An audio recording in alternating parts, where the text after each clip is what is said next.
Hi guys, it's Friday, and today we're looking at comedy. A few weeks ago, I organized my playlists to break down the different genres of music that we were looking at, and surprisingly, the comedy section got a lot of interest. So I thought maybe it's time to come back and look at another comedy album.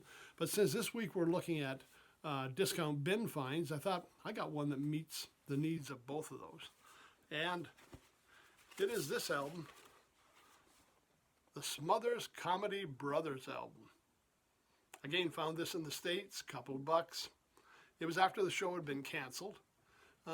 Firstly, Tom and Dick Smothers had a comedy act. They were a pair of folk singers, but during their song, we'd kind of always go off the rails. Maybe Tom would do a few lines that weren't right, make something up, or somehow they'd stop and they'd have their little comedy routine in the middle, and then they'd finish off with the song.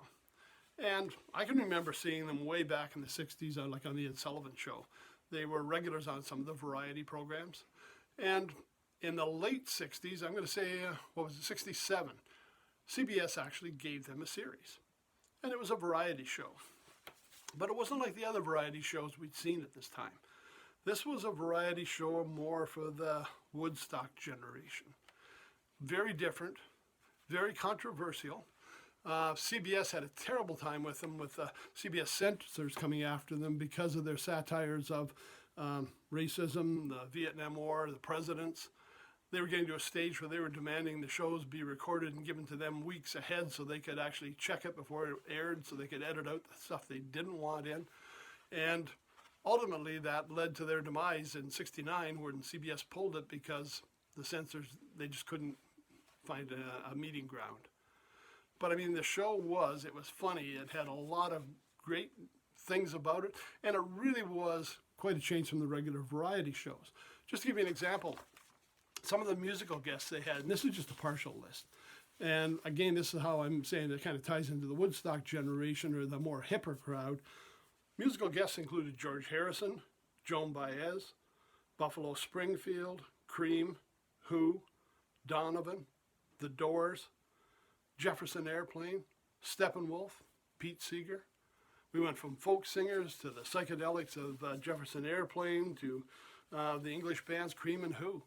I mean, they were bringing out stuff that you weren't seeing anywhere else.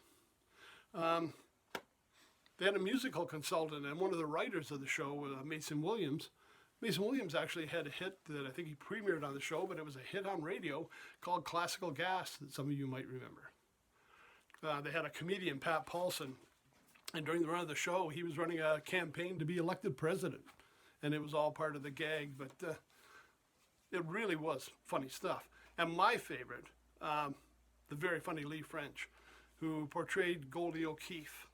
And some of you may remember that every week we were being invited to share a little tea with Goldie, a segment that I found was really very funny, but I could see how the censors were having problems with it. Anyways, the show was great. About the time the show came out, that's when this album came out. And basically, it's got songs from the brothers again. We got a little bit of a gatefold in here with photos from the show. And they've got songs from the brothers, but they've also got some other segments. Just to give you some idea of what's on here. Troubadour Song, President Johnson, You Didn't Come In, which sounds like a Tom and Dick routine if there ever was one. Tommy's Song, Tom's Party, Caught in the Draft. And again, Mason Williams doing a lot of writing for these. The Spread of Democracy, United Nations, and a big 6-minute finish with controversial material, which I don't think they had any problem with.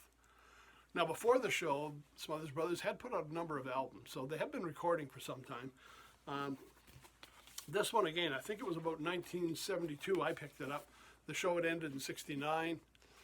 I don't know if this one's still available anywhere, but you can find Smothers Brothers on the streaming networks. Some of their stuff is available in hard copies. Once in a while, you might find them in the discount bins. I don't know how many other people own Smothers Brothers albums, but probably the same ones that own the Alan Sherman albums. They were popular back in the 60s, and some people did pick up their material. Comedy albums were something new. We didn't really have a lot of people buying into that at the time, maybe not as much as now, but certainly worth checking out. And check out their material on the streaming networks. if you get a chance. And again, just remember, not all streaming networks are the same. So that was it. Some fun stuff, some fun memories. They had a great show, great music, and unfortunately it just got canceled too soon. And if you get a chance, check them out. So that's it for this week. A week of discount bin treasures. We'll see you on Monday. Everybody have a great weekend. Don't forget to wear your mask. Take care. Don't forget your vaccine. And we hope to see everybody here Monday morning. Talk to you later.